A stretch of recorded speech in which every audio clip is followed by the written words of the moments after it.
What's up, guys? Welcome back to another video. This is the AL East recap, and today we're going to be recapping April 11th, Saturday, 2026.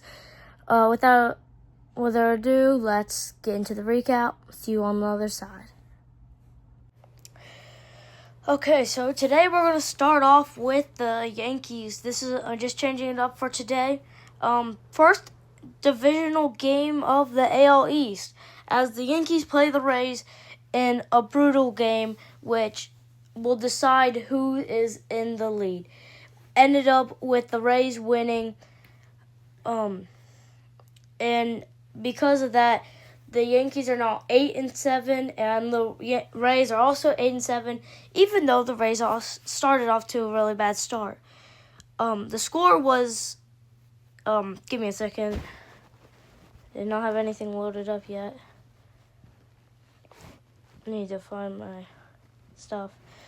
As the Yankees won, the Rays won 5-4 against the Yankees in extra innings, with Jonathan Aranda walking it off. The Yankees fought hard in this entire game, but were not able to win, with Jonathan Aranda driving in the game-winning run. But Max Fried had a good game with 8 innings, 6 hits allowed, 3 earned runs, and 6 strikeouts. Ian Seymour had an amazing relief outing with 1 2/3 innings pitched, no hits, and no earned runs allowed, 3 strikeouts. And Taylor Walls won player of the game. He had a strikeout. He went 2 for 3, an RBI and a run. This was a key player for this game, driving in one of their 5 runs.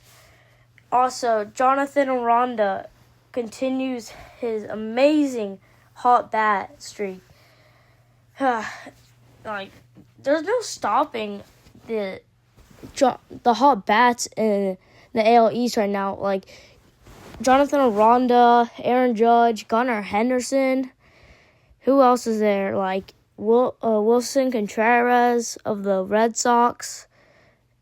Like Vladdy from the Blue Jays. The Blue Jays have not been playing good, but the whole AL East has been playing amazing defense, as you just saw, as Cody Bellinger just robbed Yandy Diaz of extra bases in that catch. Crazy catch. But a lot of good playing by both teams. Overall, both teams played really well.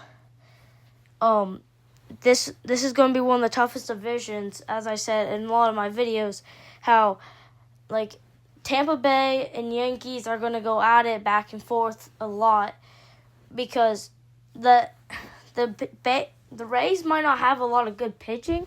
They have a very strong contact hitting offense, and that's really pivotal in this league, with needing to drive in runs as fast as you can, because if you can't drive in runs, you're not going to win ball games, and that's what you need. 162 games is we're only early in the season. You never know what's going to happen, but so far we do not know where these teams are going. The Yankees could just rocket for a 20-game win streak, and the Rays could lose every game. You never know what could happen in this league. Very unpredictable all around. Okay, well, I tried to talk as long as the highlights, but I can't really do that. So let's go move on to the Orioles, as the Orioles beat the Giants 6-2 in a crazy game on Fox. Orioles, after playing on Apple TV, did not play really well. So this game was a comebacker, with the Orioles winning. Chris Bassett had a good game on the mound, only allowing 1 run. Key injury: Adley Rutschman out for 10 days with a right ankle inflammation. That's not going to help Orioles. So, as injuries pile up, but we do have some amazing plays by Gunnar Henderson, hitting a 6 home run. He did lead MLB with most home runs, till Jordan Walker today actually hit 2 home run in the game against the Red Sox. On April 11th, and then hit one today. So he leads the MLB with 7. But Gunnar's also tied with Yordan Alvarez with home runs, both at 6. Jeremiah Jackson also got into the home run pile with a home run off a hanging slider that just never should have been pitched. He rockets that one. Jeremiah Jackson also had an RBI double, and Kobe Mayo also had an RBI single. Not amazing game for Jeremiah Jackson. He had a home run, double, and 2 RBIs. He went 3 for 4. Jeremiah Jackson, as I said, did really well. Henderson with the home run, a walk, an RBI, a run, and a stolen base. Played really well, but only went 1 for 4. Not amazing, but still really good. Dylan Beavers went 1 for 2. He came in for Ryan Mountcastle, who got injured on his way over to second base off a double. He had a fracture in his, as we learned today, he got a fracture in his right foot as he ran around in today's game on April 12th. He was seen at the ballpark walking around in crutches. So not amazing scene to see as they lose their backup first baseman. Not really fun to see that. But it's unfortunate that they lost him, key player. But the Orioles had 2 home runs in this game, 3 stolen bases. Pete Alonso getting in the stolen base action as he had a stolen base. And Kobe Mayo in this play that you just saw, that he almost got hurt, as you can see him limping back to the base, back to the dugout. Not amazing scene to see, but still. Kobe Mayo also had a force out that caused another runner to score, and they took the lead. It's just amazing game by the Orioles all around, playing amazing defense and also amazing pitching and offense. Let's move on to the Blue Jays. The Blue Jays lost 7-4 against the Twins, which was not good after they gave up a 7-run third inning. Not really good for the Blue Jays, but they did hit Dalton Varsho also hit a 2-run home run in the bottom of the first inning to start off the ball game. But because of their pitching, they gave up a home run to Brooks Lee, walked the bases loaded that drove in a run. Josh Bell hit a single that scored 2 more runners, and then Trevor Larnach hit a 3-run bomb that helped with the 7-run inning. But that's the thing. The pitching all game kept the Blue Jays from winning. Because even though the Blue Jays didn't win the game, Trevor Larnach was the last person to hit a home run. That the 7 runs that were scored were the last runs of the entire game. No more runs were scored from that point on from the Twins. Jesus Sanchez hit a home run, a 2-run home run in the bottom of the 9th, but still wasn't enough to win. Joe Ryan had an amazing game with 7 innings, 2 hits allowed, and 2 earned runs, 5 strikeouts. Miles also had a good game, 3 2/3 innings, a hit, no earned runs, and 2 strikeouts. Trevor Larnach, as I said, had the 3-run home run, top third, ended up them winning. Blue Jays and Yankees have not been that consistent lately, as the Yankees went on this year, as they won had a record of 7-2, and at this point of recording, they're 8-7. So they've got 1 win in their last 6 games. They've lost 5 straight in a row, and as a ball team, you can't be ball club, whatever it's called. You can't be allowing that to happen. You need to score runs as fast as possible. You're not going to win games by that, but you can't reflect on just that because the Orioles also didn't play that well. The Blue Jays haven't even been playing that well.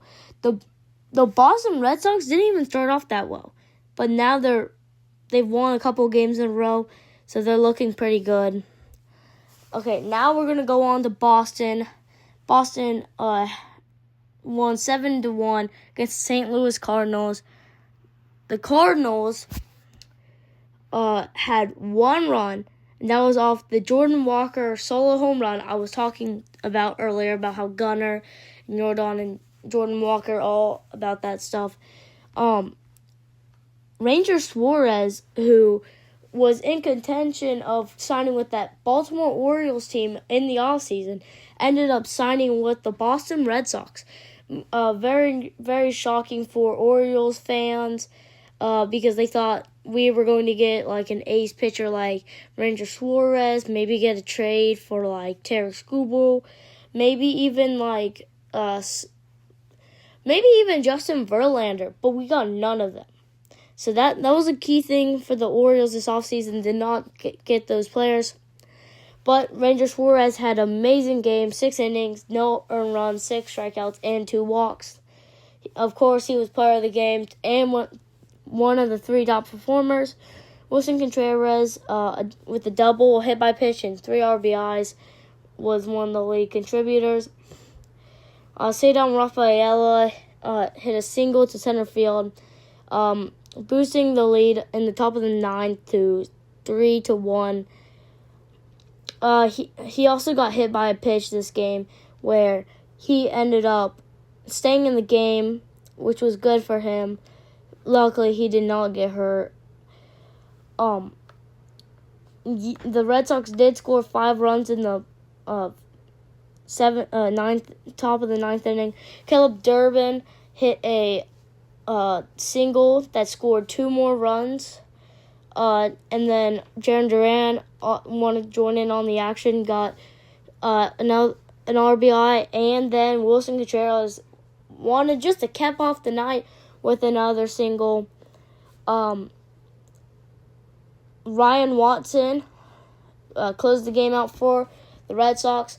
The Red Sox are playing phenomenal baseball right now. Wilson Contreras was not happy because he's been hit by so many pitches this year already. Not very happy about how many times he's been hit. Whenever he hasn't been hit, he's been just playing outstanding. After he went from playing catcher for the St. Louis Cardinals, he had a revenge game against his old team, the Cardinals. He used to play catcher for the Cardinals, but changed to first base this offseason, or middle of last season, when he changed positions.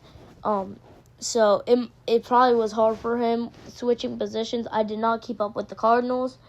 I more kept up with the AL East, but I did know that he did switch positions. Very crazy to know that he did. But I did want to talk about J.J. Weatherholt. He's an outstanding rookie for the Cardinals. I know this is an AL East recap, but I want to talk about some of the other teams with other players because we have some extra time. A lot of good teams. Okay, 2 teams that actually shocked me are the Rockies and also the Athletics, because the Rockies, at this time of recording, April 12th, the Rockies are sitting last place, but earlier they were actually 3rd, which was actually really shocking, and I thought was really cool because they're not a really good team, but they've actually been playing good ball. And Athletics are 2nd. It's crazy. But, you gotta think they have Nick Kurtz. He's gonna be an all-star, maybe a Hall of Famer one year. Well, see you guys. That's been the recap. Okay, guys, has been the AL East recap. Hopefully soon hopefully one day I will change to the MLB recap. But until then, when I grow my YouTube channel up higher, I will change to that. But for currently right now, we're sitting at 21 subscribers. Help me reach higher. Thank you for watching, and this has been the AL East recap. Don't forget to subscribe, and I'll see you in the next one.